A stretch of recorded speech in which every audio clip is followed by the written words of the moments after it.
এই মাসে পবিত্রতম একটা দিন রয়েছে, যেই দিনে পৃথিবীতে অনেক কিছু ঘটেছিল, বিজয় পরাজয় উভয় হয়েছিল। সেই দিনটার নাম হলো আশুরা। এই আশুরা সম্পর্কে মুখতাসার আলোচনা হবে ইনশাআল্লাহ। প্রথমে আসি, আশুরা কি? আশুরা শব্দের আরবি আশারা, আশারা মানে 10। 10 থেকে এই আশারা থেকে আশুরা শব্দটি কাউন্ট করা হয়, গণনা করা হয়, ধরা হয়। এটা ব্যবহার হয় আশুরা, মুহররমের 10 তারিখটাকে আশুরা বলা হয়। আমরা জানি আশুরা মানেই কিসসাতু কারবালা বা সোহাদায়ে কারবালা। আমরা জানি যে আশুরা মানে হলো কারবালার ঘটনা বা কারবালার শহীদ।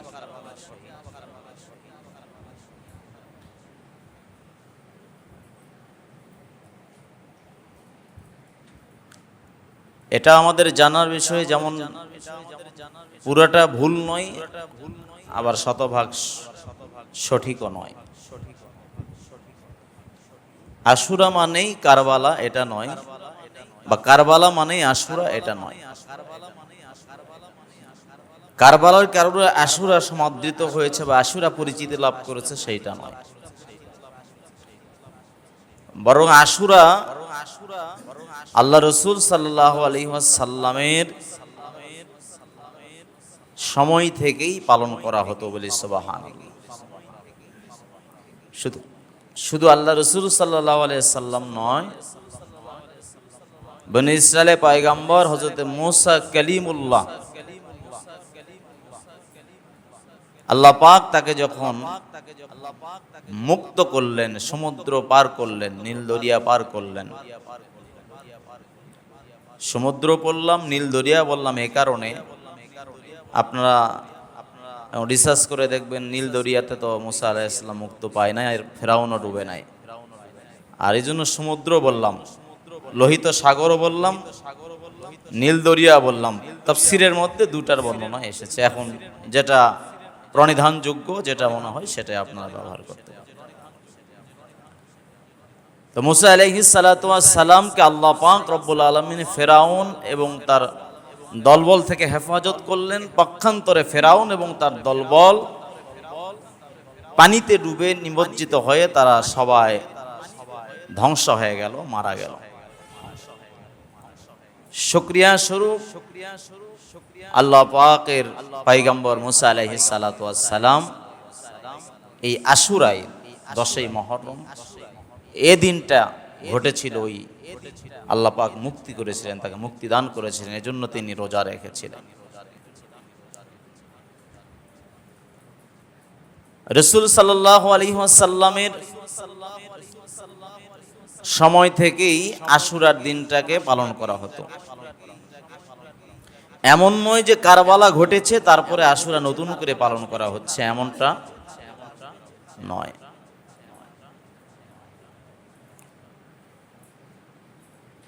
তাহলে মুহররমের আশুরার তারিখে কারবালা ঘটেছে বিদায় কারবালার ইতিহাসটাকে আরো মানুষ স্মরণ করে রাখতেছে।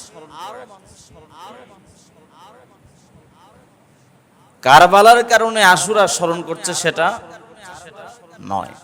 আর এই ধারণা যদি আমাদের হৃদয়ে পোষণ হয় যে কারবালার কারণেই আমরা আশুরাকে স্মরণ করি, এজন্য আমরা একটু খিচুড়ি পাকাই, এজন্য আমরা একটু নিজেরা তাজিয়া মিছিল দেই, শরীর কাটি, একটু শোক মাতম করি, আহাজারি করি, কান্নাকাটি করি, এটা শরীয়তের পুরাটাই খেলাফ, শরীয়ত বিসর্জন এবং ইসলামকে কলঙ্কিত করা। যাদের উদ্দেশ্য করে আমরা করছি তাদের নামের উপরে একটা ইহানত, তাদেরকে অপমানিত করা, বলি নাউজুবিল্লাহ। আমরা যদি মাতম করি, কান্নাকাটি করি, হযরতে হুসাইন রাদিয়াল্লাহু তাআলা আনহুর মর্যাদা আমাদের কান্নাকাটির কারণে কি বৃদ্ধি পেতে পারে? বরং আমাদের মাতম করা, কান্নাকাটি করা, হাজারি করা, বুক ফাটানো, আজলানো, রক্তপাত করা, রক্তপাত করানো, এগুলো সম্পূর্ণ শরীয়তের খেলাফ, অনইসলামিক কার্যকলাপ, বদ রসম। এগুলোর কারণে হযরতে হুসাইন রাদিয়াল্লাহু তাআলা আনহু সহ তার ৭২ মতান্তরে ৫২ জন সপরিবারে যারা শহীদ হয়েছিলেন, তাদের নামের উপরে একটা এহানত, গ্লানি, অপমান ইসলামী ইতিহাসে আমরা দিচ্ছি দিনের পরে দিন। তাহলে প্রথম কথা আমাদেরকে মনে রাখতে হবে, আশুরা কারবালার কারণে সমাদৃত বা প্রসিদ্ধ হয় নাই। আশুরার কারণে কারবালাটা একটা স্মরণীয় একটা দিন হয়েছে। আশুরাতে কি করণীয়, কি বর্জনীয়, এগুলো ইনশাআল্লাহ আলোচনা হবে। আসুন আশুরার ফজিলত কি এই ব্যাপারে একটু আলোচনা করি। আশুরার দিনে শুধু কারবালার ঘটনাই ঘটেছে এরকম নয়। ওমদাতুল কারি আল্লামা বদরুদ্দিন আইনি রহমাতুল্লাহ আলাইহি লিখেছেন ওমদাতুল কারি কিতাবের মধ্যে, আশুরার এই দিনে 10ই মুহররমে আল্লাহ পাক রব্বুল আলামিন পৃথিবীতে অনেক জয় পরাজয়, অনেক কিছু ঘটিয়েছেন। এর মধ্য থেকে তিনি 10টি অন্যতম ঘটনা তুলে ধরেছেন। গুনিয়াতুত তালিবিন কিতাবের মধ্যে আব্দুল কাদের জিলানী রহমতুল্লাহ আলাইহি তিনি 14টি ঘটনা তুলে ধরেছেন। তবে এই ঘটনাগুলোর ব্যাপারে তাফসীরে মাজহারিতে, তাফসীরে তাবারিতে যতটুকু পাওয়া যায়, এই সনদগুলো দুর্বল সনদ। কিন্তু 3-4টি ঘটনা একেবারে স্বতঃসিদ্ধ এবং প্রণিধানযোগ্য এবং সুনির্ভরশীল সহি সনদের রওয়ায়াত। তার মধ্যে অন্যতম হযরতে মূসা আলাইহিস সালাতু ওয়াস সালামের মুক্তি, ফেরাউনের ধ্বংস, আদম আলাইহিস সালাতু ওয়াস সালামের গুনাহ মাফ, হযরতে ইয়াকুব আলাইহিস সালাতু ওয়াস সালামের দৃষ্টি ফিরে পাওয়া,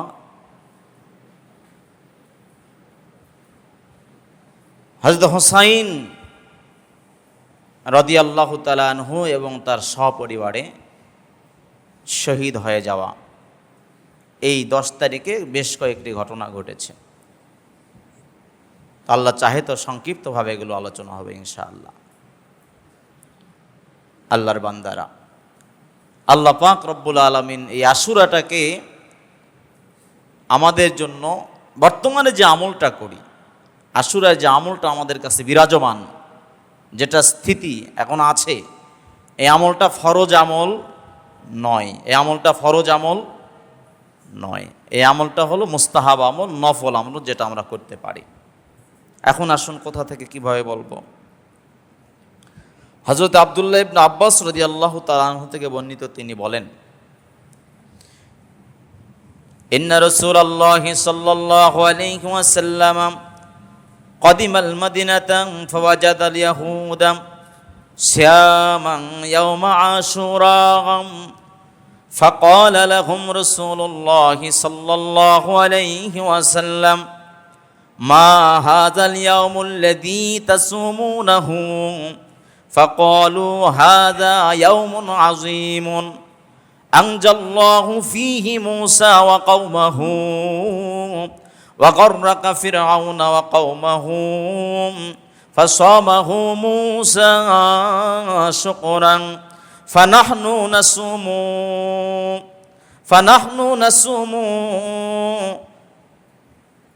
فقال رسول الله صلى الله عليه وسلم فنحن أحق وأولى بموسى منكم فصامه رسول الله صلى الله عليه وسلم وأمر بصيامه رواه البخاري। হযরত আব্দুল্লাহ ইবনে আব্বাস রাদিয়াল্লাহু তাআলা থেকে বর্ণিত, তিনি বলেন, জনাবে রাসূলুল্লাহ সাল্লাল্লাহু আলাইহি ওয়াসাল্লাম যখন প্রথম মদিনায় আগমন করলেন, তখন তিনি দেখলেন মদিনার ইহুদিরা তখন ওই দিনে রোজা রেখেছে। সেদিনটা ছিল ইয়াউমে আশুরা, মুহররমের 10 তারিখ। রাসূলুল্লাহ সাল্লাল্লাহু আলাইহি ওয়াসাল্লাম ইহুদীদের প্রশ্ন করল, জিজ্ঞাসা করল, কি ব্যাপার তোমরা এদিনে কেন রোজা রেখেছো? রোজা রাখার কারণ কি জানতে চাই। ইহুদিনা প্রশ্নের উত্তর দেয়, এই দিনে আল্লাহ পাক রব্বুল আলামিন মুসা আলাইহিস সালাতু ওয়াস সালাম এবং তার কওমকে মুক্তি দান করেছিলেন। ফেরাউন এবং তার কওমকে, তার দলবলকে পানিতে চুবায়া আল্লাহ ধ্বংস করে দিয়েছিলেন। আল্লাহ পাকের পয়গম্বর মুসা আলাইহিস সালাতু ওয়াস সালাম, আল্লাহ পাক তাকে মুক্তি দান করেছেন বিধায় শুকরিয়া স্বরূপ তিনি রোজা রেখেছিলেন। আমরা মুসা আলাইহিস সালাতু ওয়াস সালামের অনুসারী হিসেবে তাকে স্মরণ করে আমরা ওই দিনটাতে রোজা রেখেছি, বলি সুবহানাল্লাহ। আল্লাহ পাক রব্বুল আলামিন রাসূল বললেন, তোমরা যদি মুসা আলাইহিস সালাতু ওয়াস সালামকে অনুসরণ করে রোজা রাখো, তোমরা মনে রেখো অবশ্যই ফানাহনু আহাক্কু ওয়া আউলা বিমুসা মিনকুম, অবশ্যই আমরা তোমাদের চাইতে অধিক পরিমাণে বেশি মুসার আলাইহিস সালাতু ওয়াস সালামের উপরে হকদার এবং দাবি রাখি, তাকে অধিক বেশি করে মহব্বত করি, এজন্য আমরাও রোজা রাখব। ফাসামাহু রাসূলুল্লাহ সাল্লাল্লাহু আলাইহি ওয়াসাল্লাম ওয়া আমারা বিসিয়ামিহি, রাওয়াহুল বুখারী ওয়া মুসলিম। হযরত আব্দুল্লাহ ইবনে আব্বাস রাদিয়াল্লাহু তাআলা আনহু বলেন, রাসূল বলেন, ইহুদি তোমরা শোনো। রাসূল বলেন, ইহুদি তোমরা শোনো, হযরত মুসা আলাইহিস সালাতু ওয়াস সালামকে ভালোবেসে মহব্বত করে দাবিদার হিসেবে তোমরা এই দিনটাতে রোজা রেখেছ, আমরাও রোজা রাখব। কারণ হলো তোমাদের চাইতে মুসা আলাইহিস সালাতু ওয়াস সালামের প্রতি হক, দাবি এবং ভালোবাসা আমাদেরই বেশি, বলি সুবহানাল্লাহ। হযরত আব্দুল্লাহ ইবনে আব্বাস বলেন, রাসূল নিজে রোজা রেখেছেন এবং তিনি রোজা রাখার জন্য আমর করেছেন, আদেশ দিয়েছেন। রাসূলুল্লাহ সাল্লাল্লাহু আলাইহি ওয়াসাল্লাম সাহাবীদের সাথে পরামর্শ করলেন। সাহাবীরা যখন তাকে বললেন, ওগো আল্লাহর রাসূল, দিনটাতে তো ইহুদিরা একটা রোজা রাখে, আমরা যদি তাদের সাথেই সাদৃশ্য করি তাহলে তাদের মতোই আমরা হয়ে গেলাম। রাসূল বলেন, শোনো, সুমু আশুরা ওয়া খালিফু ফীহিল ইয়াহুদ, তোমরা আশুরার দিনে রোজা রাখো, আর এদিনে অবশ্যই তোমরা ইহুদিদের বিপরীতে কাজ করবা, তাদের মতোই ওই দিন একটা রোজা তোমরা রাখবা না। আল্লাহ রাসূল বলেন, সুমু ক্বাবলাহু ইয়াওমান, তোমরা সেদিনের আগে একটা রোজা রাখবা, 9 তারিখে একটা রোজা রাখবা। হাদিস শরীফে পাওয়া যায়, আও বাদাহু ইয়াওমান, মুসনাদ আহমদ শরীফের মধ্যে এসেছে, আল্লাহ রাসূল সাল্লাল্লাহু আলাইহি ওয়াসাল্লাম বলেন, তোমরা রোজা রাখবা 9 তারিখে, মুহররমের 9 তারিখে একটা রোজা রাখবা, আর মুহররমের 10 তারিখে আর একটা রোজা রাখবা, অথবা 10 তারিখ অথবা 11 তারিখে একটা রোজা রাখবা। 2টা রোজা রাখবা, কারণ ইহুদিরা একটা রোজা রাখে আশুরার দিনে, তাদের সাথে সাদৃশ্য রাখা যাবে না, তাদের সাথে সাদৃশ্য রাখলে তাদের মতোই হয়ে যায়। এই জন্য তাদের বিপরীতমুখী কাজ করার জন্য রাসূল বলেন 9 তারিখ এবং 10 তারিখ তোমরা রোজা রাখবা। আর যদি 9 তারিখে রাখা সম্ভব না হয় তাহলে 10 তারিখ এবং 11 তারিখে রোজা রাখবা, অর্থাৎ 10 তারিখ রোজাটা রাখবা, আগে একটা অথবা পরে একটা রোজা রাখবা। উত্তম হলো মুস্তাহাব আমল হলো যে রোজাটার কথা এখন বললাম, জনাবে রাসূলুল্লাহ সাল্লাল্লাহু আলাইহি ওয়াসাল্লাম ইরশাদ ফরমান, মাসআলার উত্তর হলো যে রোজাটা আমরা রাখব, আল্লাহ রাসূল বলেছেন তোমরা সুমু ক্বাবলাহু ইয়াওমান, এদিনের আগে একটা রোজা রাখবা, আগের দিনে 9 তারিখে রোজা রাখাটাই হলো মুস্তাহাব, বলে সুবহানাল্লাহ। 9 তারিখে রোজা রাখাটাই মুস্তাহাব। রাসূল বলেন, আগামীতে যদি আমি আগামী বছর বেঁচে থাকি ইনশাআল্লাহ আমি 9 তারিখে, তিনি উল্লেখ করেছেন আমি 9 তারিখে রোজা রাখবো, মহরমের 9 তারিখে রোজা রাখবো, আর 10 তারিখে তো থাকবই, আর তোমরা 9 তারিখেই রোজা রাখিও। তার মানে উত্তম হলো মুস্তাহাব হিসেবে মহরমের 9 তারিখ, আজকে মহরমের 5 তারিখ, তাহলে মহরমের 9 তারিখে রোজা রাখাটা এবং 10 তারিখে রোজা রাখাটা এটা হলো মুস্তাহাব। 9 তারিখ এনি কজ যদি কোনো কারণবশত 9 তারিখ মিস্টেক হয়ে যায়, তাহলে 10 তারিখ তো থাকবেই, 9 তারিখের পরিবর্তে 11 তারিখে একটা রোজা রাখা। তাহলে আজ ঈশাই সন হিসেবে, খ্রিস্টাব্দ হিসেবে, যেটাকে ইংরেজি হিসেবে ব্যবহার করা হয়, আজ কয় তারিখ? আজকে 12 তারিখ আজকে, তো 12, তাহলে আগামী 17 তারিখে আরবিতে ইয়াউমে আশুরা যেটা, তাহলে 16 তারিখ একটা রোজা রাখবো, 17 তারিখ একটা রোজা রাখবো ইনশাআল্লাহ। তবে এই রোজাটা নফল, মুস্তাহাব। দলিল কি? আল্লাহ রসুল সাল্লাল্লাহু আলাইহি ওয়াসাল্লাম যখন বললেন যে আমি আগামী বছর যদি বেঁচে থাকি ইনশাআল্লাহ রোজা রাখবো, দ্বিতীয় হিজরিতেই রসুল সাল্লাল্লাহু আলাইহি ওয়াসাল্লামের উপরে রমজানুল মোবারকের রোজা ফরজ হয়ে যায়, বলে সুবহানাল্লাহ। রসুল হাদিসে তিরমিজি শরীফের মধ্যে এসেছে, ইবনে মাজা এই হাদিসটি এসেছে, রসুল বলেন যে এই আশুরা রোজাটা এটা এখন মুস্তাহাব, এটা তোমরা ইচ্ছে করলেই ধরতে পারো, রাখতে পারো, অথবা তরক করতে পারো। যদি রাখো মুস্তাহাব, নফলের সওয়াব। কারণ এর আগে রসুল সাল্লাল্লাহু আলাইহি ওয়াসাল্লাম উপরে রমজানুল মোবারকের রোজা ফরজ হয় নাই, তখন এটা ফরজ হিসেবেই আদায় করা হয়েছে।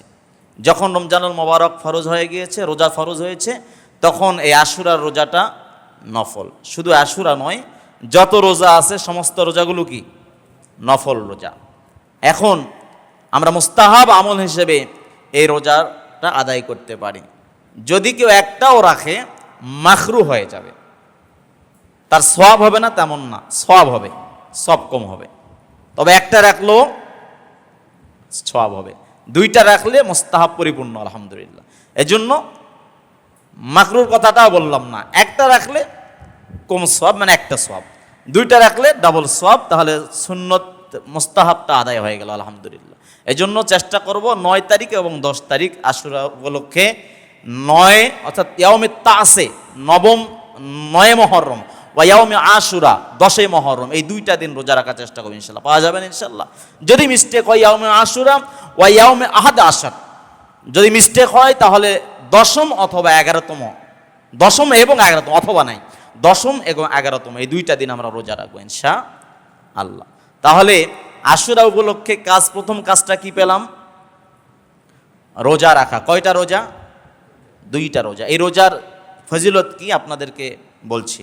মুসলিম শরীফের হাদিস, হযরত আব্দুল্লাহ ইবনে ওমর রাদিয়াল্লাহু তাআলা বর্ণিত, তিনি বলেন, সিয়ামু ইয়াউম আশুরা ইন্নী আহতাসিবু আলাল্লাহি আইয়ুকাফফিরাস সানাতাল্লাতী ক্বাবলাহু, রাওয়াহু মুসলিম।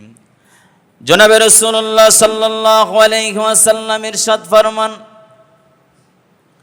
ইয়াউমে আশুরা রোজার ফজিলত বর্ণনা করতে গিয়ে তিনি বলেন, যদি কোনো বান্দা, যদি আমার কোনো উম্মত আশুরার দিনে রোজা রাখে, আশুরার রোজা রাখার কারণে আমি ধারণা করি, আশা রাখি, আল্লাহ পাক রব্বুল আলামিন তার বিগত বছরের গুনাহগুলো মাফ করে দিবে, বলি সুবহানাল্লাহ। পূর্বের একটি বছরের পুরা গুনাহগুলো তার মাফ করে দিবেন। আমি এখানে আপনাদের একটা প্রশ্ন করতে চাই। আল্লাহ রাসূল সাল্লাল্লাহু আলাইহি ওয়াসাল্লাম কোন একটা রোজার ব্যাপারে তিনি বলেন, যদি কেউ এই দিনে রোজা রাখে তাহলে আগের বছরের এবং পরের বছরের গুনাহ মাফ হবে। সেটা কি আশুরার না অন্য কোনো রোজা? হ্যাঁ, আলহামদুলিল্লাহ, আমার যুবক ভাই মনে রেখেছেন। আপনারা শুধু জানলে হবে না, প্রশ্নগুলোকে বারবার বুঝতে হবে। যে রসুল বলেন যে আশুরার রোজা দ্বারা, রসুল বলেছেন আশুরার রোজা দ্বারা বিগত 1 বছরের গুনাহ মাফ। আর আরাফার রোজার মর্তবা এতটা বেশি যে বিগত বছরের গুনাহ মাফ, সামনের 1 বছরের গুনাহ মাফ, বলি সুবহানাল্লাহ। তাহলে আরাফার রোজাদারা সামনের এবং পিছনের। আরাফার কয় তারিখ? 10 তারিখ। আরাফার দিনটা জিলহজের 9 তারিখ। জিলহজের 9 তারিখ, জিলহজের 9 তারিখ। আর আশুরা হলো মহরমের 10 তারিখ। তার মানে কাছাকাছি মাস, আগের মাস গিয়েছে আর এখন এই মাস। এক মাস আগে যে 9 তারিখে আমরা রোজাটা রেখেছিলাম, রসুল বলেন এই আরাফার দিনে যদি কেউ রোজা রাখে, তার পূর্বের 1 বছরের এবং আগামী 1 বছরের, সামনের 1 বছর, 2 বছরের গুনাহ মাফ, বলি সুবহানাল্লাহ। আর আশুরা উপলক্ষে, আশুরার দিনে যদি কেউ রোজা রাখে 9-10 অথবা 10-11, এই রোজাটা যদি কেউ রাখে, রসুল বলেন তার বিগত বছরের 1 বছরের যেটা ফেলে এসেছে, পাস্ট প্রিভিয়াস ইয়ার্সের গুনাহ আল্লাহ তাআলা মাফ করে দেবেন, বলি সুবহান। তাহলে আমরা যদি আশুরার রোজা রাখি, কয় বছরের গুনাহ আল্লাহ মাফ করে দিতে পারেন? পূর্বের গুনাহ। যদি আরাফার রোজা রাখি তাহলে কয় বছরের? সামনের এবং পিছনের গুনাহ আল্লাহ মাফ করবেন। তাহলে প্রতিটা সময় আমাদের কাছে মূল্যায়ন। জোরে বলুন ঠিক কি না? আল্লাহর বান্দারা, আপনাদের খেদমতে আরজ করতে চাই, 1 নাম্বার কাজ হলো রোজা রাখা 9-10 অথবা 10-11। আশুরা উপলক্ষে 1 নাম্বার কাজ মুস্তাহাব আমল হিসেবে রোজা রাখা। 2 নাম্বার কাজ হলো আশুরার দিনে বেশি বেশি তওবা করা, বলে সুবহানাল্লাহ। জনাবে রাসূলুল্লাহ সাল্লাল্লাহু আলাইহি ওয়াসাল্লামের কাছে তিরমিজি শরীফের হাদিস, হযরত আলী ইবনে আবি তালিব রাদিয়াল্লাহু তাআলা থেকে বর্ণিত, তিনি বলেন রাসূলুল্লাহ সাল্লাল্লাহু আলাইহি ওয়াসাল্লামের কাছে সাহাবী জিজ্ঞেস করে, ইয়া রাসূলুল্লাহ, রমজান মাসের পরে সবচাইতে বেশি রোজা কোন মাসে আমি রাখতে পারি? কোন মাসে রোজার ফজিলত বেশি? রসুল বলেন মুহররম মাসের রোজার ফজিলত আল্লাহ তাআলার কাছে রমজান মাসের রোজার পরে বেশি গ্রহণযোগ্য, বলে সুবহানাল্লাহ। 2 নাম্বার কাজ রসুল বলেন, যদি এই আশুরা মুহররম যদি কেউ আশুরার দিনে বা মুহররমের দিনগুলিতে যদি কেউ আল্লাহ পাক রব্বুল আলামিনের কাছে তওবা করে, অন্যান্য সময়ে তওবা করলে যেমন তওবা কবুল হয়, আশুরার দিনে তওবা করলে রব্বে কারীম আল্লাহ তার তওবাটা অতি দ্রুত কবুল করে নেন, বলে সুবহানাল্লাহ। কারণ হযরত দাউদ আলাইহিস সালাতু ওয়াস সালাম আল্লাহর কাছে তওবা করেছিলেন। আশুরার দিন আল্লাহ পাক রব্বুল আলামিন তার তওবাটা কবুল করে নিয়েছিলেন। হযরত ইউসুফ আলাইহিস সালাতু ওয়াস সালাম কূপ থেকে মুক্তি পেয়েছিলেন। হযরত আদম আলাইহিস সালাতু ওয়াস সালাম আল্লাহর কাছে তওবা করেছিলেন, আল্লাহ পাক তাকে মাফ করেছিলেন। হযরত দাউদ আলাইহিস সালাতু ওয়াস সালাম তওবা করেছিলেন, আল্লাহ তাআলা মাফ করেছিলেন। আশুরার দিনগুলোতে যারা তওবা করেছিলেন, বড় বড় পয়গম্বররা, আল্লাহ পাক তাদেরকে পরীক্ষা করেছিলেন। তারা যখন বিপদগ্রস্ত হয়েছিলেন, আল্লাহ পাক রব্বুল আলামিন এই তওবা কবুল করেছিলেন। বেশ কয়েকজন পয়গম্বরের তওবা আশুরার দিনে আল্লাহ পাক কবুল করে নিয়েছিলেন, বলি সুবহানাল্লাহ। আল্লাহ পাকের রাসূলের কথা অনুযায়ী 1 নাম্বার কাজ হলো মুস্তাহাব আমল হিসেবে রোজা রাখা। 2 নাম্বার কাজ হলো আশুরার দিনে বেশি বেশি তওবা করা। 3 নাম্বার কাজ হলো এদিনে যারা কিছু ইসলাম গর্হিত, সমাজ গর্হিত কিছু মাতম, কিছু মুরসিয়া, রক্তপাত করায়, ব্লেড দিয়ে শরীর কাটায়, শরীরে আবার বিভিন্ন ধরনের ঝাল লবণ ইত্যাদি লাগায় যারা মাতম করে, হাজারি করে, কান্নাকাটি করে, হাই হোসেন হাই হোসেন হাই হালি করে যারা, এগুলো থেকে বিরত থাকার নাম হলো, বর্জন করার নাম হলো শরীয়তের আরেকটা মানদণ্ড, বলি সুবহানাল্লাহ। 4 নম্বর কাজ হলো যে ব্যক্তিগুলো শহীদ হয়ে গিয়েছেন, যাদের ব্যাপারে আমরা আলোচনা করছি, কারা শহীদ হয়েছেন, কাদের ব্যাপারে আমরা আলোচনা করছি, কাদের জন্য দোয়া করছি, কাদের ব্যাপারে আমরা সমালোচনা করছি, এই বিষয়গুলো আমাদের মাথায় রাখতে হবে। কারণ আমরা অনেক সময় হযরতে হুসাইন রাদিয়াল্লাহু তাআলা আনহুকে ভালোবাসতেই হবে, এটা কোনো ব্যাপারে ছাড় নাই। হযরত আলীকে ভালোবাসতে হবে, এটা কোনো ব্যাপারে ছাড় নাই। হযরত ওমর, ওসমান, হযরত আবু বকরকে ভালোবাসতে হবে, মুআবিয়া রাদিয়াল্লাহু তাআলা আনহুকে ভালোবাসতে হবে, ব্যাপারে কোনো ছাড় দেওয়া যাবে না। আমাদের ভালোবাসার চূড়ান্ত পর্যায়ে 1 নাম্বার হলো আল্লাহ, 2 নাম্বার রাসূলুল্লাহ, 3 নম্বরে সাহাবায়ে কেরাম, আমাদের আত্মীয় স্বজন। রাসূলের পরে সাহাবায়ে কেরামের ভালোবাসা মহব্বত আমাদের দিলের মধ্যে রাখতে হবে। মাসআলা হলো যদি কারা ভুলেও তারা যদি সাহাবাদের কোনো ব্যাপারে সমালোচনা করে, তার ঈমান থাকবে না, সে বেঈমান হয়ে মারা যাবে, তার ঈমান নোকসান হয়ে যাবে। এজন্য আমরা এত অধিক পরিমাণে হোসাইন রাদিয়াল্লাহু তাআলা আনহুর ভালোবাসা প্রকাশ করতে গিয়া হঠাৎ করে কেমন জানি মুআবিয়া রাদিয়াল্লাহু তাআলা আনহুর দিকে আমরা বিষাক্ত তীরটা নিক্ষেপ করতে চাই, তাকে দোষারোপ করতে চাই। আল্লাহ মাফ করুক, কোশ্চিন কালো মুআবিয়া রাদিয়াল্লাহু তাআলা আনহুকে কোনো দোষারোপ করা যাবে না। হোসাইন রাদিয়াল্লাহু তাআলা আনহু তিনি শহীদ হয়েছেন, এটা আমাদের জন্য অত্যন্ত কষ্টদায়ক বিষয়। এটা আমরা আল্লাহর কাছে দোয়া করছি, তিনি শহীদ হয়েছেন। এ ব্যাপারে তো অনেক কথা আছে, এই কথাগুলো আলোচনা করার সময় না। আল্লাহ যদি তৌফিক দান করে আশুরার কারবালার সঠিক ইতিহাস আপনাদের সামনে তুলে ধরা দরকার। মীর মোশাররফের বিষাদ সিন্ধু পড়বেন না কেউ, আরো কিছু চটি বই আছে, এই বইগুলো পড়বেন না।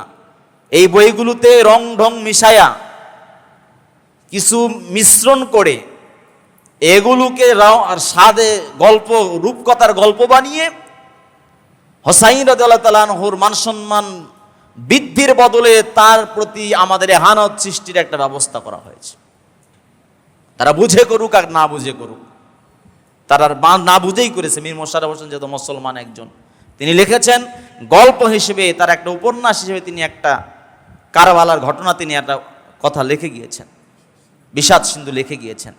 কিন্তু এই বিষাদ সিন্ধু পড়তে গিয়ে ব্যাপকভাবে আমরা মুআবিয়া রাদিয়াল্লাহু আনহুর দিকে ইঙ্গিতটা চলে যাচ্ছে, তাকে দোষারোপ করা হচ্ছে, সেটা যেন না হয়। হযরতে হোসাইন রাদিয়াল্লাহু তাআলা আনহু যখন শহীদ হয়েছেন, তিনি যখন মদিনা থেকে মক্কার দিকে যাবেন, বারবার যখন কুফা থেকে শত শত চিঠি যখন আসতেছিল, ওই সময় আব্দুল্লাহ ইবনে ওমর রাদিয়াল্লাহু তাআলা বেঁচে ছিলেন, আব্দুল্লাহ ইবনে আব্বাস রাদিয়াল্লাহু তাআলা বেঁচে ছিলেন, আব্দুল্লাহ ইবনে হুযায়ফা রাদিয়াল্লাহু তাআলা বেঁচে ছিলেন। ওই সময় অনেক বড় বড় সাহাবী তারা বেঁচে ছিলেন। আব্দুল্লাহ ইবনে আব্বাস রাদিয়াল্লাহু তাআলা হুমা, তিনি রাইসুল মুফাসসিরিন, অনেক মেধাবী মানুষ ছিলেন।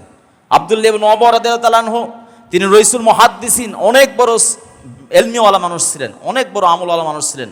তিনি প্রখর মেধাবী ছিলেন এবং তার সুদূর প্রসারী জ্ঞানের অধিকারী ছিলেন। তিনি যখন বারবার চিঠি পাচ্ছিলেন, যখন তিনি মক্কায় যাওয়ার সিদ্ধান্ত গ্রহণ করলেন, আব্দুল্লাহ ইবনে ওমর রাদিয়াল্লাহু তাআলা তাকে জড়ায় ধরে বলে, আপনি কই যাচ্ছেন? বলে, আগে তো মক্কায় যাই। শুধু মক্কায় যাচ্ছেন? শুধু মক্কায় যান, মক্কার বাহিরে আর কোথাও যাওয়ার চেষ্টা আপনি কইরেন না, আমি বিপদ সংকেত দেখতে পাচ্ছি। এবং জড়ায় ধরে কেঁদে বলেছিলেন, ইয়া শহীদ আইনা তাজহাব, হে শহীদ আপনি কোথায় যাচ্ছেন? তিনি বলেন, ইয়া হোসাইন আপনি কোথায় যাইতেছেন, এ কথা বলেন নাই। তিনি জড়ায় ধরতেছেন, ইয়া শহীদ আইনা তাজহাব, হে শহীদ আপনি কোথায় যাইতেছেন? হয়তো ওমর হযরত আব্দুল্লাহ ইবনে ওমর, ওমরের ছেলে আব্দুল্লাহ, তিনি বুঝতে পেরেছিলেন হযরতে হোসাইন রাদিয়াল্লাহু তাআলাকে কুফাবাসী আমন্ত্রণ জানাচ্ছে, যেমনি ভাবে আমন্ত্রণ জানিয়েছিল তারা হযরতে আলী রাদিয়াল্লাহু তাআলা আনহুকে ওসমান রাদিয়াল্লাহু হত্যার বিচার করার জন্য তাকে বাই ফোর্স বারবার প্রেসার ক্রিয়েট করছিল, যখন তিনি করতে পারল না, এই নরপিশাচরাই, এই কালপিটরাই হযরতে আলী রাদিয়াল্লাহু তাআলা আনহুকে শহীদের কারণ হয়ে দাঁড়িয়েছিল। এরাই আলী রাদিয়াল্লাহু তাআলাকে শহীদ করেছে। আবার এদেরই চক্রান্তে হযরত হোসাইন রাদিয়াল্লাহু তাআলা আনহুকে বারবার চিঠি দিয়া দাওয়াত করার পরে যখন মুসলিম ইবনে আকিল রাদিয়াল্লাহু তাআলা আনহু, মুসলিম ইবনে আকিলকে হযরত হোসেন রাদিয়াল্লাহু তাআলা আপন চাচাতো ভাই মুসলিম ইবনে আকিলকে যখন দূত হিসেবে প্রেরণ করা হলো, সেই সময় 9000 কুফাবাসী মুসলিম ইবনে আকিলের কাছে বায়াত গ্রহণ করে, ইসলাম গ্রহণ করে, বায়াত গ্রহণ করে নতুন করে ইসলামের কাজগুলো করবে। বাস যখন প্রেসার আসলো, নোমান ইবনে বশির ছিল সেই সময় কুফার গভর্নর, সেখান থেকে তাকে পদচ্যুত করে ওবায়দুল্লাহ ইবনে জিয়াদকে বসরার গভর্নর থাকার পরেও তাকে ওই কুফার দায়িত্ব দিয়েছে, দুটার দায়িত্ব পালন করার জন্য বলা হয়েছে। ওবায়দুল্লাহ জিয়াদ বলল, খবরদার হোসাইনের পক্ষ থেকে যারা এসেছে তাকে যেন বাইরে যেতে না দেওয়া হয়। বাস যখন চাপ হলো, চাপ আসার পরে 9000 লোক কিন্তু বায়াত গ্রহণ করেছিল। চাপ আসার পরে 1000, 2000, 3000, 100, 200 কাটতে কাটতে কাটতে কাটতে অবশিষ্ট শুধু হোসাইন, মুসলিম ইবনে আকিল ছাড়া আর কেউ নাই, শুধু একা। সবাই পালিয়ে চলে গেছে, পিছনে হেঁটেছে। আশআস রাদিয়াল্লাহু রহমতুল্লাহ আলাইহি নামে একজনকে, আশজার রহমতুল্লাহ আলাইহি নামে একজনকে তিনি চিঠিতে বললেন, আমি তো হোসাইন রাদিয়াল্লাহু এখানে আসতে বলেছি, যে তার অনুকূলে পরিবেশ, যদি সম্ভব হয় একটা বুড়ির বাড়িতে আশ্রয় নেওয়ার পরে তাকে যখন সেখানে হত্যা করা, ছাদ থেকে উপর থেকে ফালায় দিয়ে হত্যা করা হয়েছিল, এই হত্যার আগে, তাকে শহীদ করে দেওয়ার আগে তিনি বলেছিলেন, যদি সম্ভব হয় আমার এই পত্রটা বা আমার এই বাণীটা হোসাইনের কাছে পৌঁছায় দেওয়া, হোসাইন যেন কুফাতে না আসে, কুফার লোকজন তার সাথে বিট্রে করবে, তার বিরুদ্ধচারণ করবে, তাকে সামনে দিয়ে পিছন থেকে তারা পালায় যাবে। পালায় গিয়েছিল। তাই আল্লাহর বান্দারা, আপনাদের খেদমতে আরজ করতে চাই, হয়তো হোসাইন রাদিয়াল্লাহু তাআলা আনহু শহীদ হয়ে গিয়েছিলেন তার পরিবারের সহ, এটা যদি সামনে কখনো সুযোগ হয় আলোচনা করব ইনশাআল্লাহ। তবে আপনাদের সম্মুখে আমি আলোচনা করতে চাই, আল্লাহ পাক রব্বুল আলামিন তিনি পবিত্র কোরআনুল কারীমের মধ্যে ঘোষণা করেন, وقال قد وجوازنا ببني إسرائيل البحر فأتبعهم فرعون وجنوده بغيا وعدوا حتى إذا أدركه الغرق قال آمنت أنه لا إله إلا الذي آمنت به بنو إسرائيل وأنا من المسلمين الآن وقد عصيت قبل وكنت من المفسدين। হযরত মূসা আলাইহিস সালাতু ওয়াস সালাম যখন ফেরাউন বাহিনীর উপর অতিষ্ঠ হওয়ার পরে সমুদ্র পার হতে চলে গেলেন, আল্লাহ পাক রব্বুল আলামিন বললেন, তিলকা আসাকাল বাহরু ইয়া মূসা, আল্লাহ পাক বললেন, ও মূসা, তোমার হাতের লাঠি দ্বারা তুমি সমুদ্রে আঘাত করো। আঘাত করার সাথে সাথে 12টি রাস্তা 12টি কওমের জন্য আল্লাহ বানিয়ে দিয়েছেন, বলি সুবহানাল্লাহ। তোমার সালাম যখন দরিয়া পার হয়, সমুদ্র পার হয়, ওপারে চলে গেল, ফেরাউনের বাহিনী যখন এসে দেখলো ready plot, ready road, ready রাস্তা যখন পেয়ে গেল, নেতারা বলে, বস এই রাস্তা কে বানিয়েছে? বলে, আমি বানিয়েছি, তোমরা জানো না, এটা আমার অর্ডারে হুকুম হয়ে গেছে রাস্তা। বলে, চলেন বস তাহলে ওই পার যায়। হ্যাঁ চলো। এবার বলে, চলো সকলে যাই। আল্লাহ পাক রব্বুল আলামিন এবার পানিকে বলে, পানি দুদিকে ভাগ হয়ে যাও। আর ফেরাউন যখন মাঝ পথে চলে গেল, সমুদ্রে মাঝ বরাবর চলে গেল, রাস্তার মাঝ বরাবর চলে যায়, আল্লাহ পাক পানিকে হুকুম করলো, পানি দু ভাগ হয়ে দুদিকে চলে যাও।